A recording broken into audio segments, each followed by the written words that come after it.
Okay, I know that some of you are feeling very overwhelmed about the 9 chapters that you've been assigned to read. The reason there are so many chapters is because we are covering high-risk OB, complications in OB, high-risk infants, and complications in infants. So there's a lot of subcategories to the high risk and to the complications. I am going to condense this quite a bit for you. That's not saying that you should not read your chapters, but it is saying that I will condense it to the PowerPoint, that you can concentrate on what's in the PowerPoint as far as test purposes go in order to pass the exam. Now, if you want to make an A or a B, you probably want to go through your book and look at some things in your book, especially if I mention tables or boxes or graphs or whatever I tell you we need to look at. You need to review your fetal monitoring if you do not remember about decelerations and what causes the decelerations. We are going to cover some antepartum testing that you should recall from your first lecture in labor from the spring, hopefully. If you do not, please review that. So without further ado, we're going to start chopping up the chapters and making it manageable for you. Okay?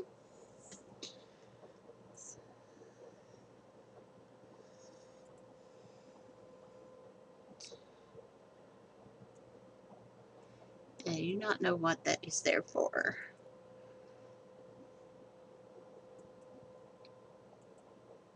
Okay, so the first thing, guess what we're going to talk about? Hypertensive disorders. Of course, this may not be the first one you look at, and in fact, I think we should look at assessment first.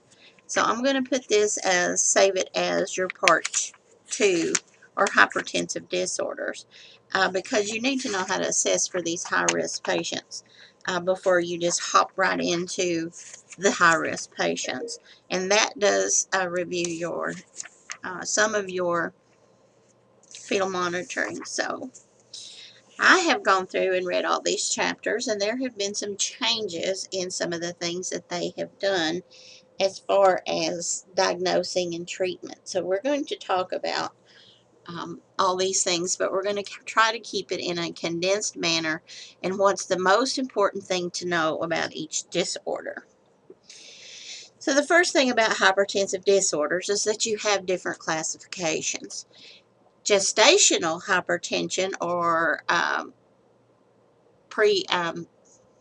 pregnancy-induced hypertension, they use those words interchangeably, is when you start having a patient that starts showing hypertension early in her pregnancy that was not there before. Pre-gestational hypertension, which is not on this PowerPoint, but the pre-gestational, pre-pregnancy hypertension is if they develop hypertension before then. This usually is due to the chronic hypertension, so that's why I just put in chronic hypertension. Chronic hypertension is if they're already hypertensive, but sometimes they will call it pre-gestational. So what you need to know is that gestational or pregnancy-induced hypertension is basically just that. It's hypertension. 140/90 is what they use for the baseline. However, if your patient has a normal blood pressure of, say, 100/60 pre-pregnancy, and she starts running 138/88, that is considered hypertension. However, to make things more in line with everybody making the diagnosis based on the same information, the hypertension is defined as 140/90 or greater, and it can be either the systolic or the diastolic. If you had 148/88, the 148 would diagnose her with hypertension. So it could be either the top number or the bottom number. Preeclampsia is defined as hypertension that you have, in order to develop preeclampsia, it is associated with pregnancy, and it's unique to pregnancy.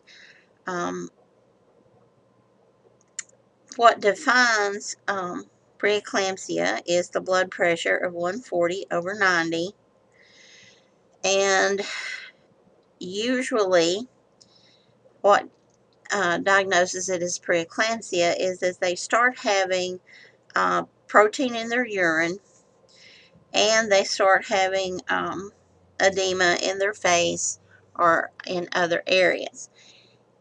They have changed the criteria for preeclampsia in that proteinuria or edema do not have to be present in order to diagnose preeclampsia.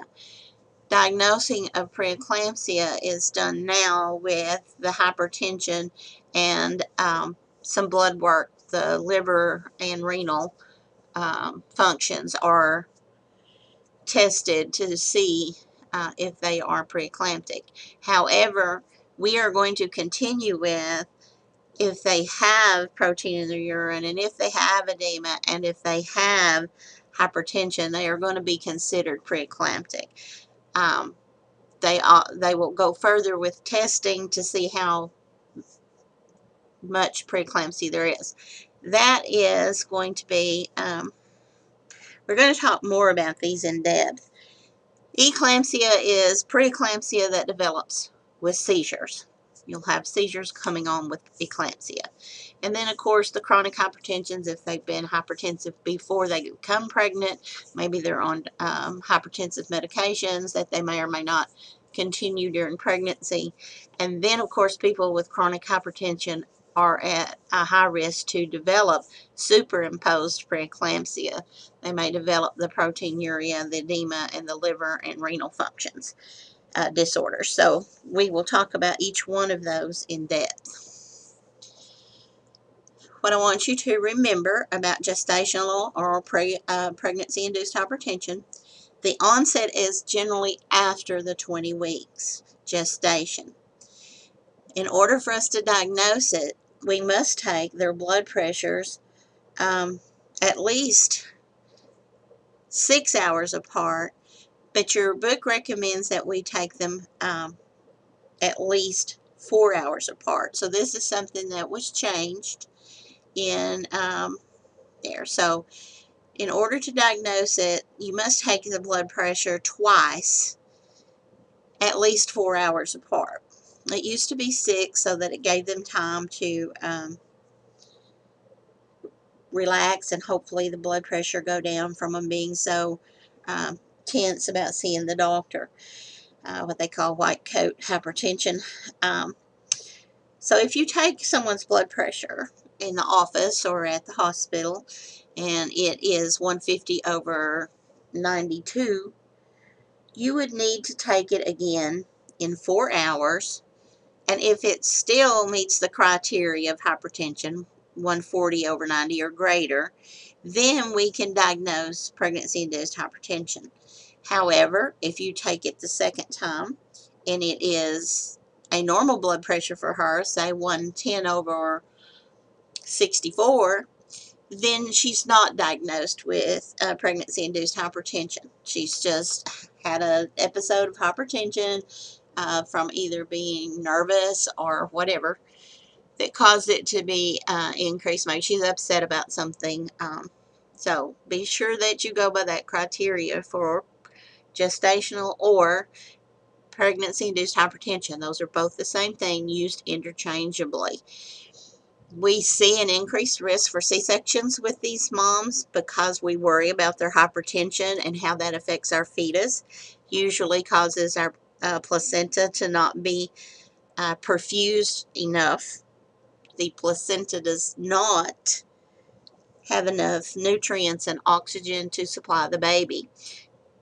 We end up doing a C-section because of fetal stress, usually. It's the reason we have C-sections with these gestational PIH hypertensive patients. These patients will not have protein in their urine. So the absence or the presence of protein in the urine is an indicator only. So usually if they do not have protein in their urine with PIH and they don't have any other developing symptoms, then we do not move them forward into preeclampsia. Usually this gestational hypertension is not going to persist more than 12 weeks postpartum, and it will usually resolve. However, some of them will go on to develop preeclampsia even after they have their baby. So we want them to be educated on watching their blood pressure. So now let's talk about preeclampsia. Preeclampsia is not, the disease itself is not the hypertension. The hypertension is just a symptom of preeclampsia. The disease process itself is very unique to the human, to the pregnancy. We have risk factors for preeclampsia, usually if it's a first baby or if it's their third baby with a new partner. And of course, if they've had a prior history of preeclampsia with prior pregnancies, or it's even been in a family situation where their sister or their mother had preeclampsia. We don't know what causes it. If we knew what caused it, we would not see preeclampsia in the OB department. We just would not. And that would be wonderful. They have been all kinds of things developed, saying, oh, this could be this could be that. But everyone knows it has to have something to do with the placenta, because it doesn't develop until after the placenta is large enough to start putting out and producing hormones and secretions, but they don't know what it is. So we're not going to know what it is. We do know that in latter part of their pregnancy, giving them aspirin can help try to, if they're hypertensive, start giving them aspirin after the 20 weeks gestational age and stopping it a few weeks before delivery can help prevent it from developing preeclampsia, which is a pretty cool thing, because preeclampsia is a very dangerous complication of pregnancy. It is caused by, or the disease is caused by vasospasms. And so basically, there is some type of toxic substance that affects the endothelial cells. And I'm not going to expect you to know that. But what happens, the patho that it goes through, or the path that this disease takes, is that it causes the vasospasms generalized all over the body. There's going to be increased peripheral resistance, which of course leads to increased blood pressure. And then the cells become permeable, like in our burns that we talked about. And it leads to the spilling of the protein and fluid loss. And then it becomes to where we have less plasma volume. Even though they may have edema and you think, oh, they have too much fluid, they have too much interstitial fluid. They don't have enough vascular fluid. And that's what causes them to develop this hypertension. We have poor perfusion as a result of all of this, of the vasospasm and the reduced plasma volume.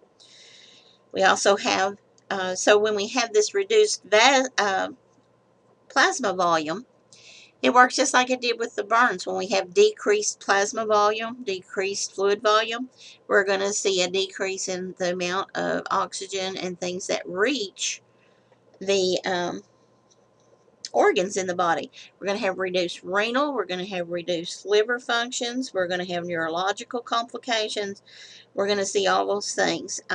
That's when we see reduced renal perfusion, of course, is going to lead up to protein, especially albumin, that's we're going to see in the urine. we are going to see sodium and water being retained, which is going to be the interstitial edema that we see. We also see that the vasospasm is going to lead to can lead to pulmonary edema.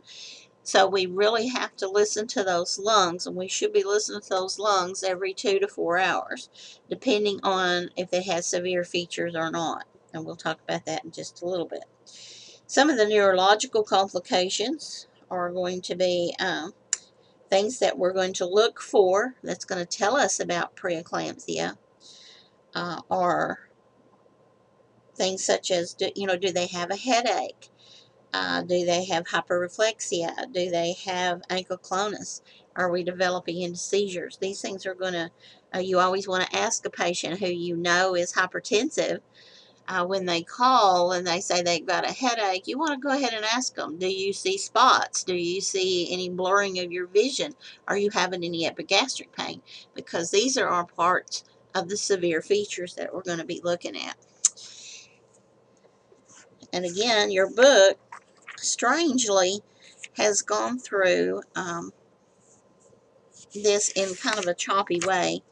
But if you look at table 27.2, diagnostic criteria for preeclampsia and preeclampsia with severe features, you will see all of that stuff that I just talked to you about. You're going to see hypertension, and if you'll look at proteinuria, it says greater than 300 milligrams in a 24-hour specimen is what one of the we want to get a 24-hour urine. Everybody knows with 24-hour urine, you go in when they void the first time and throw that urine away and start your 24 hours at that time, and then you have them void at the end of that 24-hour urine and send it to lab. So you don't collect the first voiding, but you make them void at the very end of it.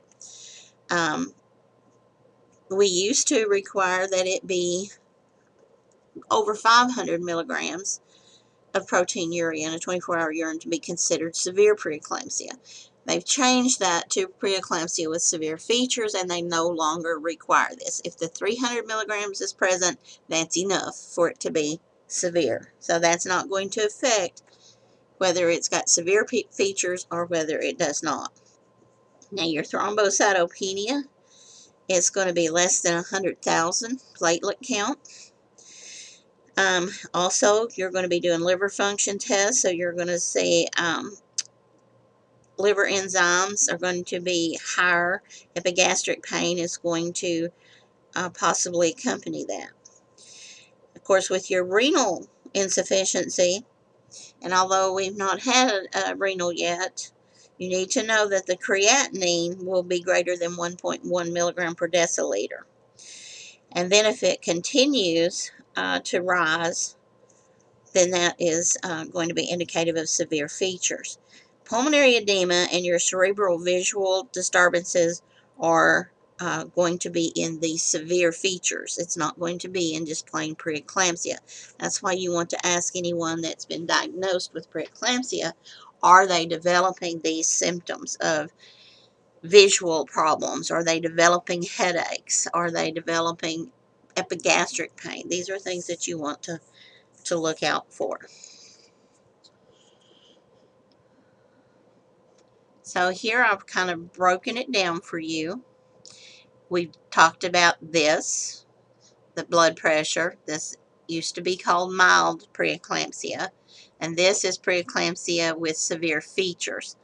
So think of this as preeclampsia, and think of this over here as preeclampsia with severe features. As long as you remember the word severe, severe preeclampsia has always been used. They have just changed the wording of it.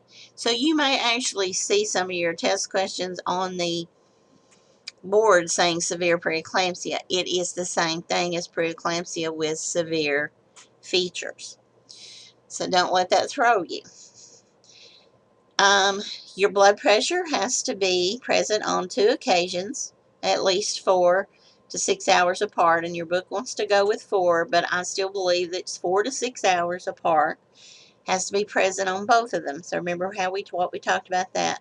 Your proteinuria usually shows at 1 plus to 2 plus on preeclampsia, 6 hours apart. Again, proteinuria now does not have to be present. A few years ago, they took out the edema. That edema does not have to be present.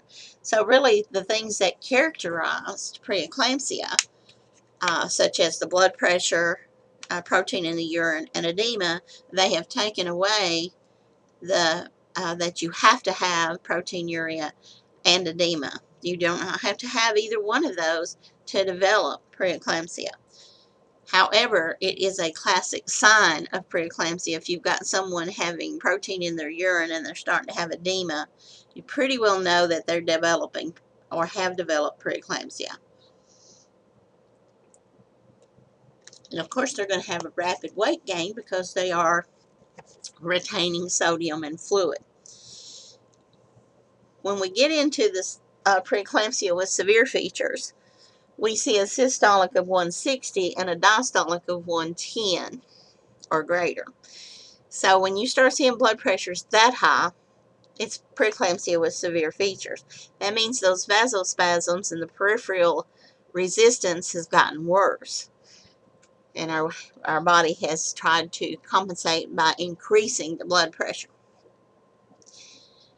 Proteinuria has to be greater than 300 milligrams on that 24-hour urine. And usually a 3 plus on the dipstick is pretty indicative of that. However, your 24-hour urine is your most reliable diagnostic tool. Oliguria, small amounts of urine. If their output is less than 400 milliliters in a 24-hour urine. If you collect 24-hour urine from a pregnant woman that has preeclampsia and it's less than 400, that means that we're having severe features. This is affecting our kidneys. So we're affecting our cardiac system, we are affecting our kidney systems, we are affecting our neuro with the visual disturbance of headaches, blurred vision, and our hepatic involvement when we start having epigastric pain and our liver functions are starting to increase. So these are the things that you want to watch for and that define preeclampsia and preeclampsia with severe features. This can develop into um, HELLP syndrome. Now, HELLP syndrome is defined as, the reason it's called HELLP syndrome is because the H stands for hemolysis, where we're going to see destruction of your red blood cells. We're going to see elevated liver enzymes, so that's the EL. We're going to see low platelet count. So that's the things that develop with preeclampsia. It's not really a disease itself. It is a syndrome that develops because of eclampsia with severe features. It gets even worse, and you develop the HELLP syndrome. HELLP syndrome was traditionally not diagnosed unless all three of these things were present. But now they are saying hemolysis does not have to be present, and you can actually use the HELLP syndrome. Since we're in the middle of trying to make this change, it may or may not show up this way on your state boards. So I am going to continue with the HELLP syndrome because of the hemolysis usually occurs because of all those arterial spasms and the endothelial functions. And the platelets are going to adhere in the blood vessels. And so those blood cells are damaged as they go through those really narrow vessels. And as you know, a lot of patients develop a hypertension because of the vessels and it being so constricted, and the blood cells become damaged. So then we have the decreased red blood cell count, and we have a decrease in our platelets. And of course, the fibrin deposits in the liver that occur because of all this damage is going to cause our hepatic involvement. So we have elevated liver enzymes because of this hepatic tissue damage. And some patients, we have, we have to remember that they may not. It's like anything else, any other disease process. They may or may not present with all these symptoms. You have to go with your gut feeling sometimes about this. But to test on it, you have to have something to guide you. And this is what's guiding you. What HELLP syndrome is hemolysis, elevated liver enzymes, and low platelets. Then the epigastric, upper right quad pain, the nausea, vomiting. If they're vomiting, they usually have a coffee ground in appearance because they've had some bleeding going on with the epigastric. I had a patient that presented to OB and not had any prenatal care, and her grandmother had forced her to come to the hospital because she'd been vomiting and said it looked like coffee grounds. Took her blood pressure. Her blood pressure was 200 over 124. She had right upper gastric pain. I ordered a panel on her and we sectioned her. She was my first true classic HELLP syndrome patient that walked in with no prenatal care and was very close to losing her baby and dying herself. So you really have to just be alert that these things can and will develop in certain circumstances, and just be watching for anything that's indicative of that. And then our eclampsia is preeclampsia with severe features that, and could be with severe or could be just plain preeclampsia. It can just whichever, as long as there are the presence of seizures. Seizures are present in eclampsia. This is what defines it different than preeclampsia. What came before, this is what comes after. We're definitely going to see a decrease in liver perfusion. We're going to see positive clonus as a sign of impending sign of seizures. We have to be able to do the deep tendon reflexes. If they're 3+ or more, you're going to see some rigid muscles as well as those really hyperreflexia that are pending signs of seizures.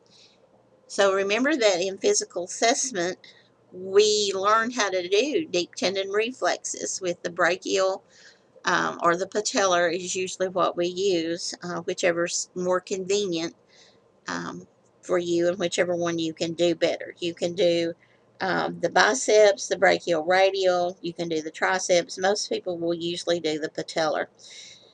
Depending on the size of the patient, you may not be able to lift their leg high enough off the bed for their foot to dangle, and you may have to do the biceps or the triceps. The clonus we've talked about, and I told you it would be very important when you started into learning the complications of OB.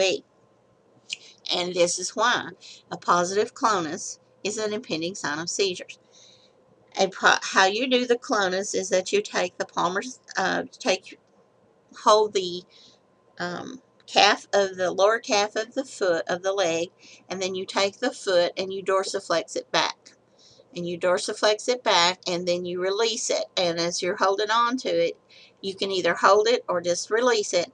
And as you when it's released, if it has jerks in it, or if you feel a beat in it with your hand, if you hold on to the foot, then that is a positive clonus sign. If she has no reaction and the foot just goes back down where it should be and relaxes, that is a negative clonus. But if it has the jerking motions as it goes down, then that is a positive clonus sign.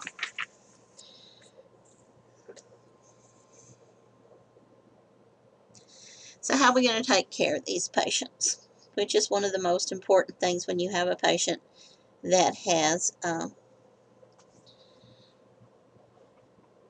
preeclampsia or eclampsia or HELLP. These are things that we're going to be sure that we're watching for, because when they start with eclampsia, they can develop into any of those things we've just talked about, the HELLP syndrome, and one of the things we haven't talked about is they can actually develop DIC because of all the things that are going on with the destruction of the red blood cells, destructions of the platelets, and they can develop disseminated coagulation. Sometimes you will see again, that we want to do the 24-hour urine. So we really need, one of the things that we're going to be doing is doing a 24-hour urine. So we're assessing for edema, of course, which may or may not be present, but we assess for it because if it is present, it's very indicative of, especially around in the face and the hands and feet that's normally not there. And of course, you have to consider if it's hot, humid weather, they're going to have edema in their feet. If it's not, it's sometimes, and that's why they have gone with not using edema as one of the defining characteristics. But for our purposes, we're going to assess for edema. That's going to be considered one of the 3 classical signs of developing preeclampsia. And of course, again, with the protein in the urine. Some people may not present with protein in the urine. We still need to test for that. A 24-hour urine should show protein in the urine, and usually if it's greater than 300, we're going to diagnose them with the preeclampsia. Make sure we're always assessing the visual every time you go in to do your focused assessment on your pregnant person. You're going to be taking their blood pressure quite often. You need to ask them about spotting and blurred vision, headaches. Be sure you're doing deep tendon reflexes and your clonus reflex every 2 to 4 hours, and any time that you feel like it needs to be, depending on the severity of the features. What are you going to expect to find on those fetal monitor strips?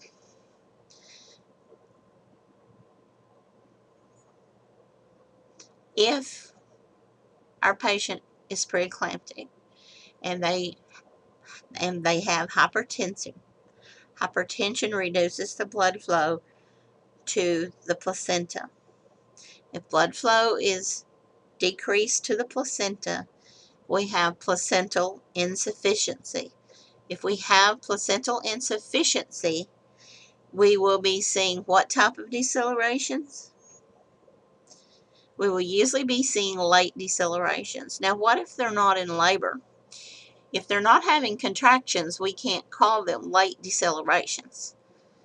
But that is what is usually expected as the late deceleration. So if they're not in labor and we're seeing prolonged decelerations that are occurring randomly, then we're in trouble, because the late decelerations are due to the stress of the baby and the baby not being able to respond to the decrease in oxygenation to the fetus due to the placental insufficiency.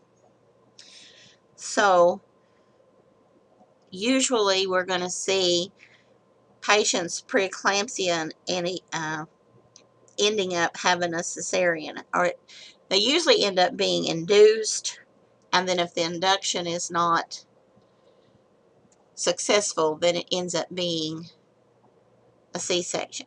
We don't like to do C-sections on these patients because of the high risk of developing DIC. So when we have these pregnant people in and we are watching them and we have them on the fetal monitor, we normally are going to be treating them with magnesium sulfate to prevent seizures, not to treat the blood pressure, but to treat them to prevent seizures. We're going to put them in a quiet, dark room. We're not going to let them have all kinds of visitors coming in and out. We want them to be quiet. We want them to be still. The magnesium sulfate has kind of a sedating effect. We want them on bed rest. If they have severe features, we're going to be putting a Foley catheter in that's metered so that we can document I&O every hour. And you want to want those sequential stockings on, or at least, very least, TED hose on these patients, because they're at very high risk for developing blood clots. So with all this against them, after they deliver, are they going to be any problems? Sure, there will be. These patients are at high risk for hemorrhage. So postpartum hemorrhage is something we really have to watch for. They are also at very high risk for abruption of the placenta. So these are things that we really have to monitor. We don't limit their salt during their pregnancy. We do want them to have a daily weight to see how much fluid they're holding. And of course, I've done told you about the folate and the mag sulfate. So magnesium sulfate is given usually first as a loading dose of 4 to 6 grams over a 15 to 30 minute period. Now, for those of you who had the privilege of having magnesium sulfate, you know what I'm talking about when I say that when you are preparing to put a patient on magnesium sulfate, the best thing you can do for your patient before you start this bolus is to go find a circulating fan to put in the room directly on your patient. Have a basin of water with a little bit of ice in it, so you'll have some good cold washcloths. And then tell her before you start it that she will experience some severe flushing, sweating, and she's going to feel like a Mack truck ran over her. She's going to feel very weak.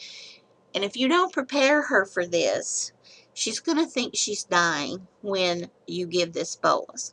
It will get better after you go to the maintenance bolus or get to the maintenance dose. The symptoms will get better. They will still continue to make her feel very weak, and they will have her flushing and sweating. So how does magnesium sulfate work?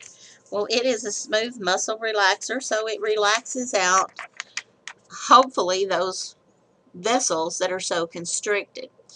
Now,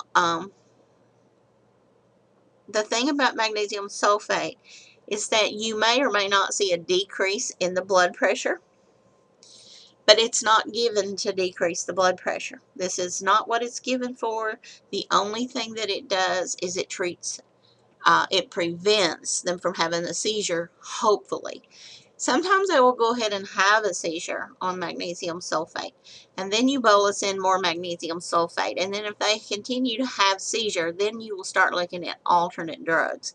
Magnesium sulfate is much safer for the fetus, presumably, although if you deliver, when you deliver the baby, it will have about the same magnesium levels as the maternal blood has, because they're crossing all the electrolytes cross. So this is one that you're going to have to really monitor.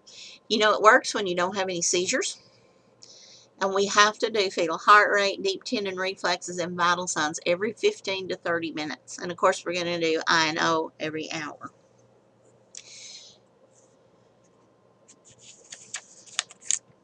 We should not ever allow more than 125 milliliters of fluid in through the IV. So if your main line was running at 125 and then you added your maintenance, dose of magnesium sulfate,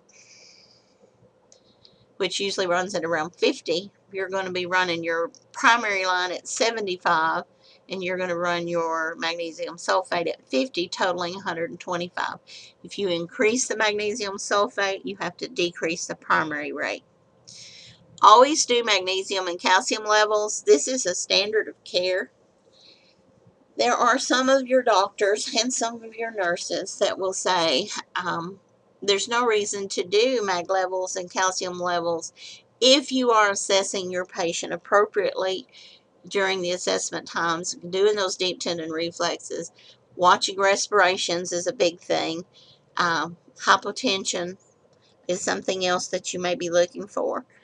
If you see these signs, then you would have to order magnesium and calcium levels. A lot of facilities still have magnesium and calcium levels drawn every 6 hours. They draw it after the bolus, and then they draw it every 6 hours. Other facilities will do them as the symptoms or effects of the magnesium sulfate start showing signs of respiratory depression and hypotension. Your therapeutic level is 4 to 7.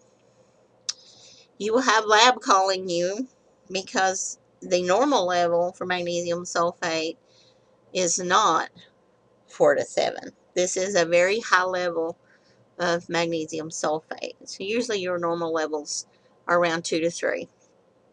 So when we get up to 4, we know that it's starting to be therapeutic. If it gets over 7, we have to call the doctor and see if he wants to continue at the maintenance rate or not. And this usually depends on if they have any signs and symptoms of issues with the magnesium sulfate. A lot of times this is, of course, just our expectant care that we're just trying to keep them, especially if they are if their fetus is not as old as we want it to be. We would like to get our fetuses to 34 to 36 weeks before we have to deliver them. Usually before 34 weeks, we try really hard not to deliver them and try to keep them this way. So this is basically what we're doing with. Now remember, this is a secondary line so that we can shut it off anytime that they start having the magnesium issues. So in the box in 24 or 27.4, it's telling you the reportable conditions that you need to report to your physician. Of course, your blood pressure, which we would give for blood pressure with a systolic over 160 or diastolic greater than 110, we're going to be given a Presaline, and there's usually a standing order for how much Presaline we're going to be giving. We need to report any respiration count that's less than 12. We need to report any urinary output that's less than 25 to 30. And of course, any presence of those central nervous system issues such as visual disturbances, especially a decrease in consciousness. Now, they may be a little bit lethargic on the mag sulfate, but they should not have a decrease in level of consciousness. This usually means that their mag is level is getting really high and their calcium level is getting low. And of course, if we have loss of deep tendon reflexes or if we have severity, we have to monitor it on both sides. The magnesium sulfate, the way it works is supposedly to decrease the deep tendon reflexes instead of letting them increase with the preeclampsia. So if we lose deep tendon reflexes, our patient is toxic, not therapeutic. Our thing that we want to have on hand is calcium gluconate. Calcium gluconate is the antidote to magnesium sulfate. Magnesium sulfate will displace the calcium in the body. So if you have calcium gluconate to give, you stop your magnesium sulfate and you give up to 1 gram, depending on how your patient responds. If she's her level of consciousness is lower, she's lost her deep tendon reflexes, you give up to 1 gram and you just titrate it in until she starts responding like she should. She starts having deep tendon reflexes, her conscious level is better. You want to be very careful with this. One thing you want to make sure you don't do with magnesium sulfate is to give a calcium channel blocker such as Procardia. Magnesium is displacing that calcium. You are getting low levels of calcium, and then you give a calcium channel blocker, which is sometimes used in preterm labor. You're going to have a patient who's going to code on you. So be sure you read that block. It just kind of puts it all together for you. So be sure that you know that we're doing that. A lot of times, if they're in labor and they're preeclamptic, we will be giving them Pitocin, and we will be giving them magnesium sulfate. So it may take a little bit more Pitocin to counteract the smooth muscle relaxer, although your book really says that it does not affect it that way. We have different types of hypertensive medications that we can give, although hydralazine or Presaline is our drug of choice because we can give that IV. The doctor may order some other medications such for them to take during their pregnancy, trying to self-manage it at home, such as labetalol, methyl dopa, and nifedipine. These are all medications that we can give to pregnant women. Again, remember what I said about the nifedipine procardia. You don't really want to give that on patients who's on magnesium sulfate. Usually these drugs will cause the fetus maybe to be tachycardic. You may see some bradycardia. You don't want to bring the mother's blood pressure down to a low normal. If they're running 190 over 98, that's perfectly fine to keep them there, because if you try to lower that, then what have you done to the amount of blood that's going to the placenta? You've lowered that. Then you've lowered the amount of blood going to the fetus. So you have to be very careful in how much of that blood pressure you are allowing to get, when you're going to treat it, when you're not, and how low do you want to go. Don't be freaking out at a high blood pressure at this point unless it's that 160 over 110 or greater. Then we treat. And then we don't want it to get too low because of the fetal effects that we have. Usually once they deliver the placenta, the symptoms resolve within 48 hours, although some do continue to either develop more severe symptoms, or they will have chronic hypertension afterwards. It may have been an underlying problem all along. After delivery, mag sulfate should be continued for 12 to 24 hours because they can still have seizures. Again, they're at high risk for hemorrhage, so always monitor their pads by looking under their bottom. Either have them raise up off the bed, which would probably be pretty hard for them to do if they still have mag sulfate going, or roll them over and be sure that you're looking under behind their back because they're such a high risk for hemorrhage. If they do hemorrhage, of course, our first drug of choice is going to be to give them more Pitocin. They're going to probably have some Pitocin running along with the mag sulfate right after delivery, especially if it's C-section. But sometimes the Pitocin is not enough, and you have to give them medication to stop their bleeding. And we talked about, or I don't think we have talked about, the types of medications that we can actually give for postpartum bleeding, and we may cover that more so in the postpartum. But usually if you're having a whole lot of bleeding with a patient who's preeclamptic, you cannot give ergotrate or methergin. These increase blood pressure and cause you to have a whole lot of issues. What you have to give with someone who's on magnesium sulfate, preeclamptic, is Hemobate.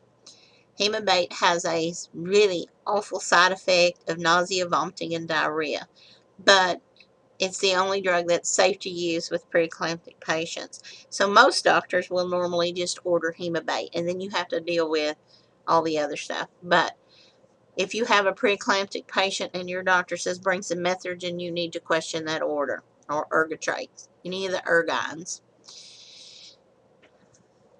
Narcotics should be administered with severe caution. Make sure that your patient's level of consciousness will actually be able to deal with that. If you give an NSAID with these, you've got your renal involvement. So you really have to be careful about the types of narcotics and types of pain medication. And again, like I said, they can develop that postpartum preeclampsia. And your book gives you a really good how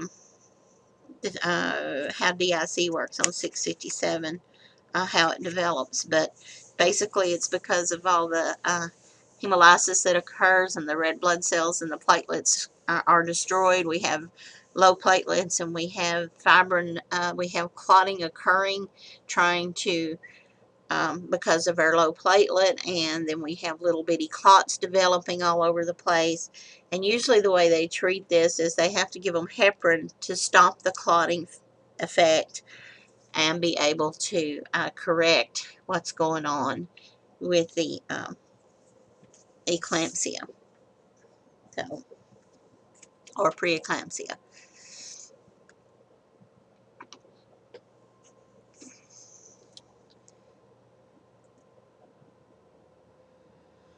Before we move on,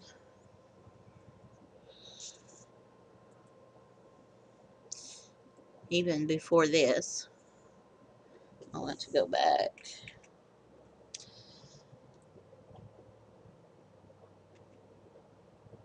I want to talk about if they do develop eclampsia, which is the seizures, what you need to do if the patient does have a seizure. And they can have the seizure either during the time that they're there for management, they can have the seizure during their labor, or they can have a seizure after they deliver.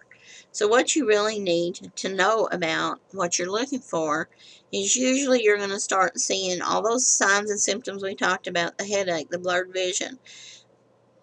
And it's very frightening to see a pregnant patient go into a seizure.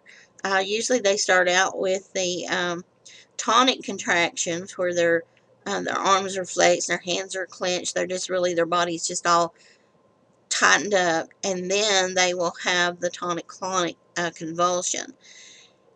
After that happens, the respirations are going to be halted. You're going to think they're going into cardiac arrest. Because it's very scary. Hypotension is going to occur, and then they're going to have disorientation and amnesia for a while after convulsion. They may also be incontinent of urine. They may vomit. So we need to really make sure when we have a preeclamptic patient is we make the room safe for seizure activity in case she does have a seizure. All of your bed rails should be padded with towels so she don't harm herself on the bed rails.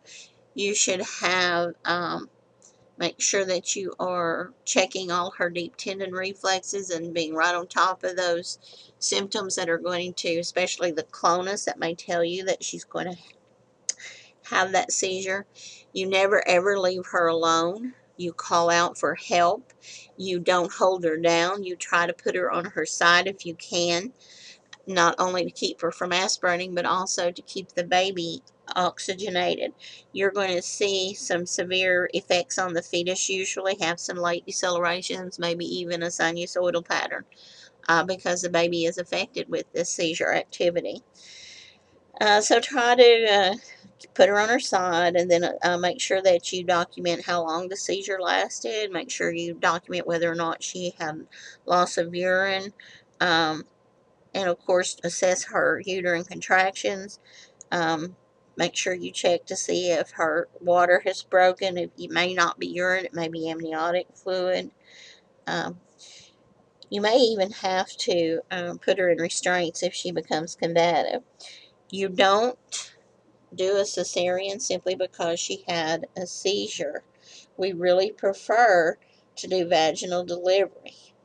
And of course, um, with a vaginal delivery, it would be great if everybody could have an epidural, but regional anesthesia is usually not recommended for these patients simply because of that platelet count being low. Most of your anesthesia won't do an epidural if the platelet count is less than 100,000. Your book says 50,000 for the preeclampsia, but I'm pretty sure that they would still go by their 100,000 platelet count since that is their cutoff point. So just wanted to make sure that we covered uh, what to do for the seizing patients.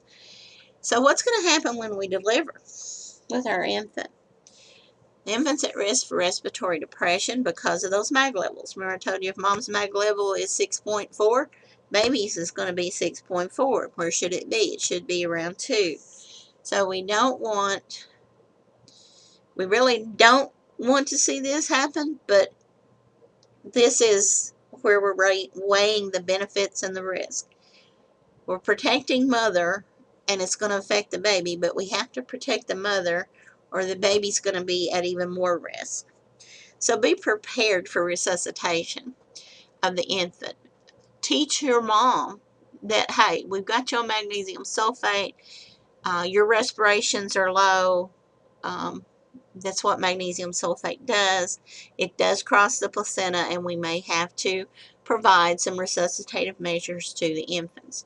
I have actually had mothers refuse to have magnesium sulfate because they had read up on the effects of magnesium sulfate on the fetus, and they did not want their baby to be resuscitated, and they didn't understand the dangers of not being on the mag sulfate during the time that the fetus was inside.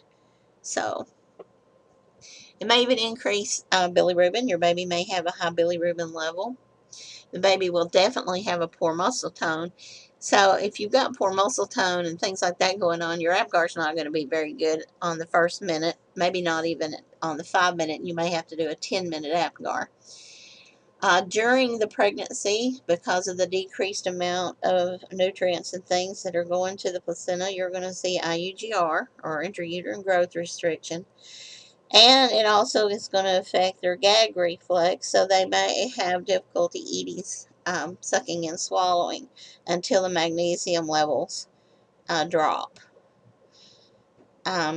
I have yet to see a baby put on an IV drip and given calcium to reverse the magnesium sulfate. It usually resolves fairly quickly without the infusion of magnesium. And you've already been taught never ever do a vaginal exam on a patient that has vaginal bleeding, because you never know what you're going to find when you stick your hand in there. You can't see what's going on in there. It could be either an abruption, it could be placental previa. So if it's a previa, you could rupture the placenta by trying to check the cervix. If it's an abruption, there may be a clot stopping the bleeding, and you may loosen that clot and start the bleeding all over again. So you want to be very careful with that. Now, sometimes they will present with bloody show. Bloody show's okay. You can do a vaginal exam on someone who's not presenting with any of these other signs with just a minimum amount of bloody show. But if it's active bleeding, never ever check a patient. With placenta previa, the placenta is going to implant at or over the cervical os. We don't diagnose this until after 24 weeks because at the beginning, the uterus is small, the placenta is small. The placenta could be over the os, but as the uterus grows, the placenta will go with the uterus. So we don't, after 24 weeks, it's where it's going to be, and we will diagnose that at that time. It could either be totally over the os, partially over the os, or marginally. Marginally, we may do a vaginal delivery. With a total and a partial, we are going to be doing cesarean. Their abdomen is usually soft with this active bleeding. The bleeding is usually bright red in color. And after they deliver, we're going to see a high incidence of postpartum hemorrhage because the placenta has attached to the lower uterine segment, and the lower uterine segment does not have the contractility of the uterus itself to contract and cause those vessels to be constricted. The lower uterine segment does not have that capability. So we see a lot of postpartum hemorrhage with placenta previa. The difference between placenta previa and abruptio placenta is that the abruptio placenta is going to be premature separation of either part or all of the placenta. It can be completely abrupted away from the uterus. It can be partially abrupted and not be able to see any bleeding at all because it's still attached around the edges, or it could be just a partial abruption. Sometimes with partial abruptions, as long as the fetus is looking good on the monitor, we can do a vaginal delivery. But usually with a concealed or a complete abruption, we are seeing some sinusoidal patterns on our fetal monitor because the bleeding, once that placenta comes loose, maternal blood and fetal blood, the fetal blood is going back into the placenta, they're not getting a blood. They're not getting any blood, so they are becoming hypovolemic in utero. Usually, your bleeding is going to be a really dark red in big clots and large amounts of it if you see it. The abdomen is going to be rigid like a board and very painful when you touch it, whereas with placenta previa, they don't have any pain usually with placenta previa, unless it's down, if their cervix is dilating really fast and the placenta is over there, they may feel the tearing away of the placenta as the cervix opens. But usually what separates the placenta previa from the abruption is the placenta previa has a soft abdomen, usually painless, has bright red bleeding. The abruption has a lot of pain, a lot of the abdominal pain. Their belly's abdomen is going to be very rigid and painful for you to touch. They're going to have bright red or dark red bleeding. You will usually see that sinusoidal pattern on the fetal heart monitor. They're going to be having strong contractions that you may not be able to determine simply because of the rigidity of the abdomen. Risk factors for this is PIH, taking cocaine, blunt trauma such as if they've been in an automobile accident, and even smoking can cause this. If they've had an abruption or a previa before, chances are it will happen again.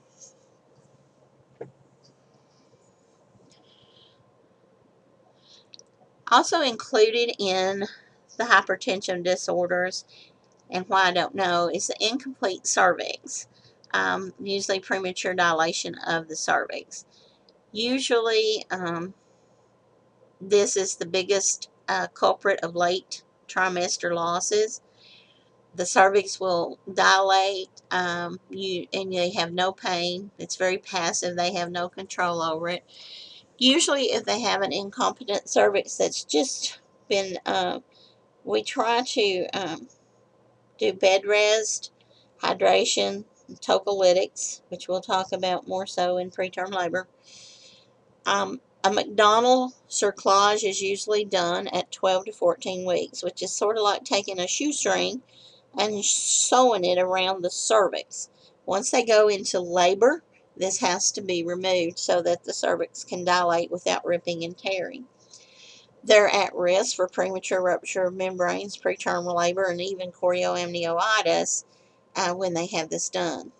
They can also have one done abdominally, where they go in and actually do a surgical procedure. All of the this would be done if you plan on having more pregnancies and you didn't want to go through the cerclage again. But all your babies would be delivered cesarean with the abdominal one. So most of the most popular one is the McDonald cerclage. Your ectopic pregnancy is any pregnancy that's planted anywhere outside the uterus. And I think it's really cool that your book shows, well, actually, this is including your hemorrhagic disorders. I put this in with hypertensive. So we're actually covering 2 chapters. Sorry about not explaining that earlier. But, and it's really cool where they show you an abdominal pregnancy that occurred that's viable. 95% of them is going to occur in that fallopian tube in the ampule, where it's the widest portion in the curve of the fallopian tube. Usually you're going to see rupture and hemorrhage likely when it's inside the fallopian tube. Outside the uterus, they still will have HCG levels, and usually that site will actually usually dissolve itself, or we have surgery to remove the fetus as soon as we see that it's there, because of such a high risk of hemorrhage anytime during there. Chance of fetal survival, of course, is going to be whether or not they're old enough.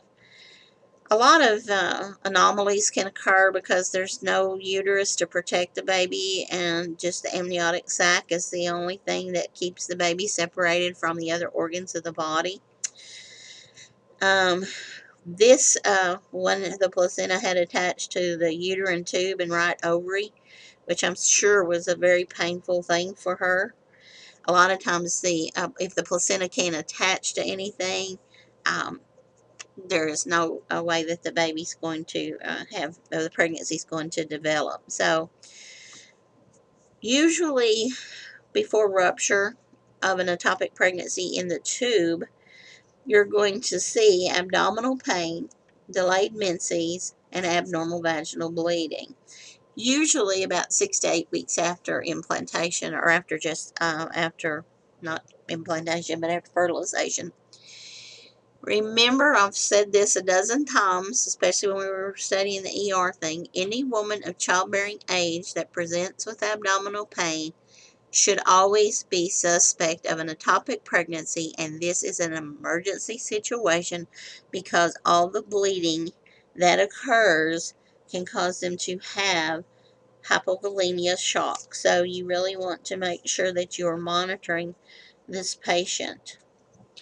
If the rupture occurs before we diagnose it is when this is going to happen. If we can get it diagnosed before, in the fallopian tubes or in the abdomen, we can remove it surgically. Chances, if you have it surgically removed, you'll have some scarring in the fallopian tube, and it may be difficult to become pregnant. Medical management of these types of pregnancies is when we give methotrexate, and you've heard me talk about methotrexate. And usually we use it to dissolve the pregnancy in the tube. Basically what it does is that it destroys rapidly dividing cells. You cannot take folic acid when you're taking methotrexate. Be sure that you're watching for hemorrhage.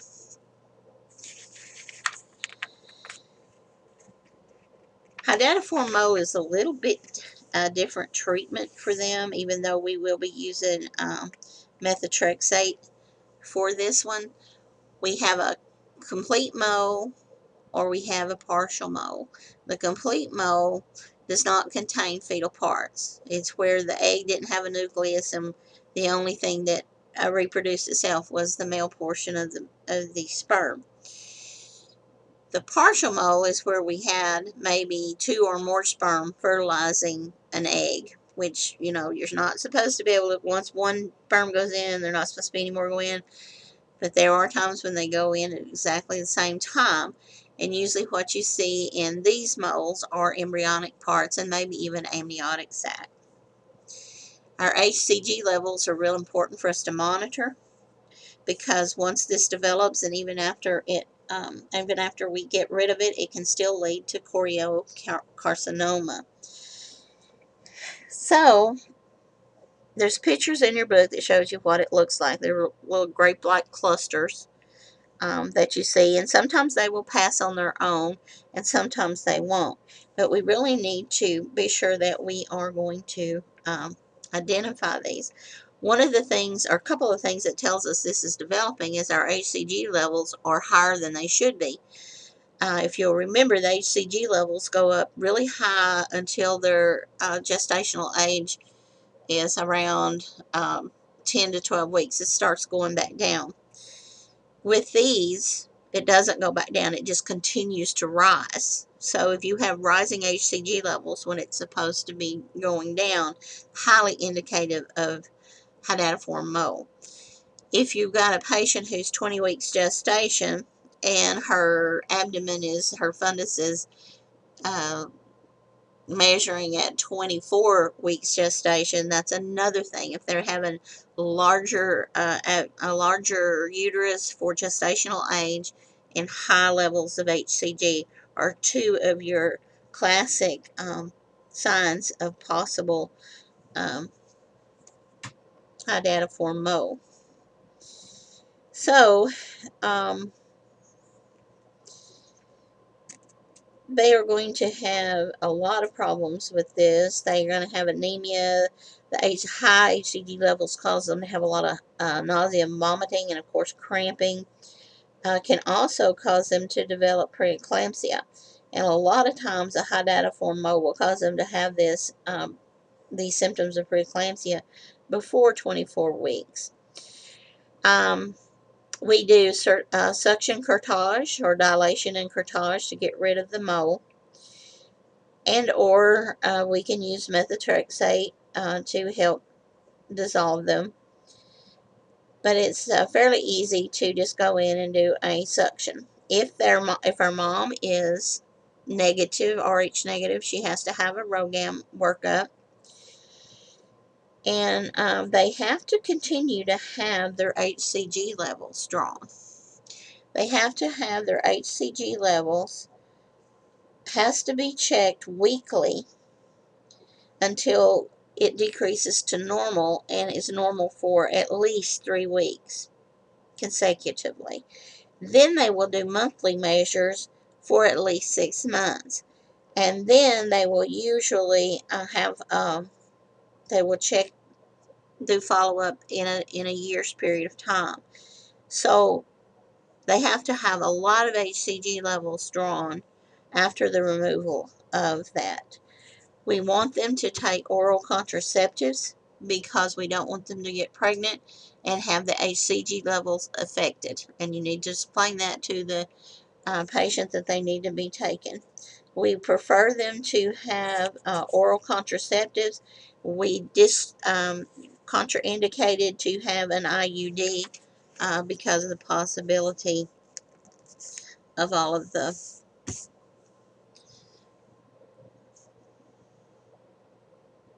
chorioamnioitis and infection. So we've already talked about all that because I didn't realize that I was not changing my PowerPoint page. Your vaginal discharge is going to be dark red, maybe a prunish looking color. That uterus is going to be bigger, and you're going to see all those things. And this is how we're going to measure it. And I've already told you that. And again, avoid the IUDs. And that's the end of this particular PowerPoint. We've already talked about the placenta previa. I don't really go too much in depth about the cord insertion because that's usually a very rare thing to see. The battledore is something you may see, or a vasa previa, where the cord's not quite attached to the placenta correctly. And you can look at that picture and tell. So that's the end of this go around.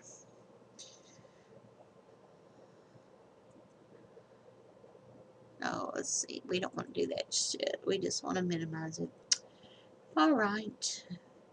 Click the blue button to start.